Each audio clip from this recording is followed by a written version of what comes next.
This is your WXCO Daily News Roundup for Bull Falls Radio, 98.9 FM and 1230 AM in Wausau.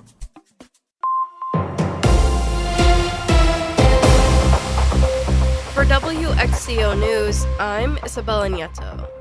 Today, 9 Head Start locations across Wisconsin are preparing to close because of the government shutdown, leaving parents just days to improvise how to work without childcare.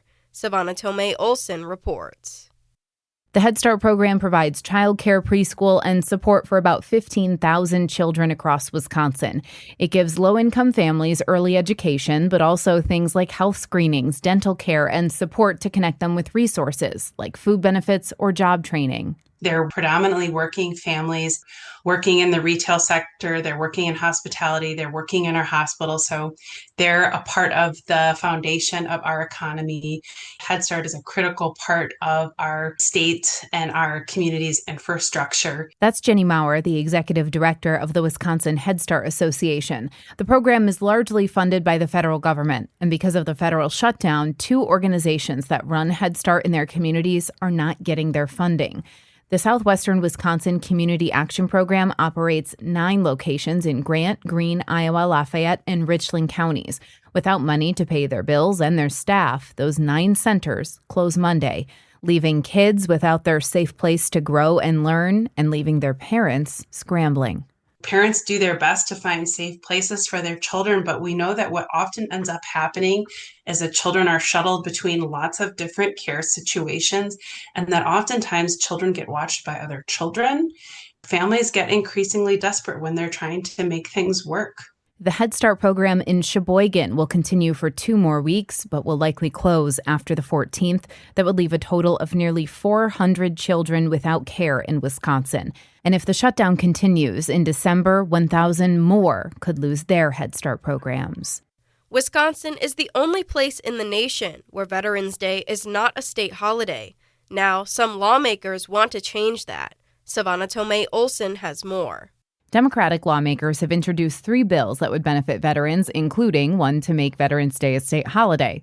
That idea has been floating around for years. It passed the state Senate in 2017, but the Assembly never voted on it. And in Governor Tony Evers' state budget proposal, he wanted to make Veterans Day and Juneteenth state holidays. But Republicans on the Joint Finance Committee removed those provisions. Making it a state holiday means state offices would be closed, and school districts that close for state holidays would cancel class.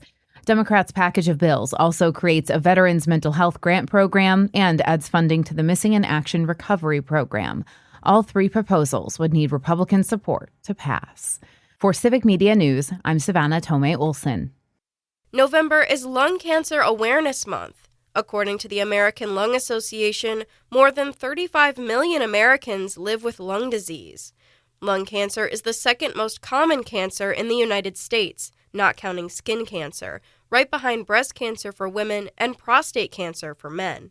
Someone is diagnosed with lung cancer in the U.S. about every 2 minutes, with around 360 deaths per day. That means roughly 1 in 5 cancer deaths are due to lung cancer.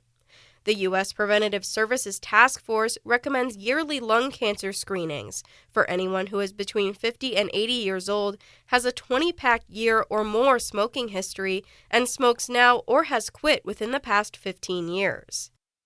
The city of Wausau has been recognized with a sustainability designation.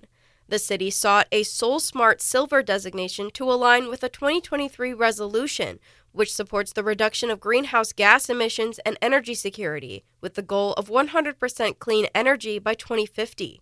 The Soul Smart program, funded by the U.S. Department of Energy Solar Energy Technologies Office, provides no-cost technical assistance to help local governments expand solar energy use. The designation means the city will work to achieve goals in solar education and installation. The Wausau City Council Committee of the Whole will meet today to consider adding a referendum to the spring ballot aimed at maintaining 12 firefighter-paramedic positions. The positions are funded by federal grants that are set to expire next year. The Wausau Pilot and Review reports the loss of those grants will create a projected annual shortfall of roughly $1.4 million in payroll and benefits if the positions are not supported through the city's property tax levy. The meeting begins in the City Council chambers at 5:15 p.m. The Marathon County Crime Stoppers are looking for new volunteer board members to help expand crime prevention efforts. Board members are citizens, not law enforcement. President of the Marathon County Crime Stoppers, Marlena Moss, told WSAW that volunteer board members encourage the community and students within schools to submit anonymous crime tip information. The board currently has 6 members, but can have up to 15. To apply to be a board member, visit the Marathon County Crime Stoppers website. I'm Isabella Nieto for WXCO News. The Bucks in Indy. Hi, I'm Mike Clemens with sports. NBA, the Bucks take on their rival, the Pacers, in Indiana tonight. It's the first time Bucks center Miles Turner will face his former team. The next time we see you, we'll be in Indiana. Going to go there. At this point, anything I say will and can be used against me in a court of law. So I'm just looking forward to coming back to a place that I've been for 10 years. College hoops, the Badgers at home against Campbell University. Last week we told you that forward Elijah Gray, a transfer from Temple, was dropped from the Wisconsin men's team. ESPN reporting now Gray may be involved in that investigation regarding gambling by both college and NBA players. NFL, the Packers lose to the Panthers 16-13, and they may have lost tight end Tucker Kraft to a season-ending knee injury. Is Tucker's injury serious? Yeah, it doesn't look good. How do you overcome him?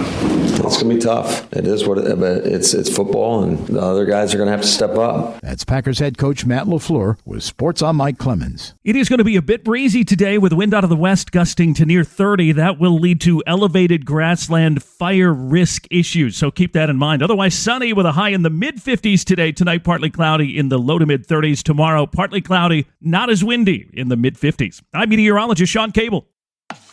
That's your WXCO Daily News Roundup from Civic Media. Subscribe to this podcast on Spotify, Apple, or wherever you find your podcasts. Find more news at bullfallsradio.com.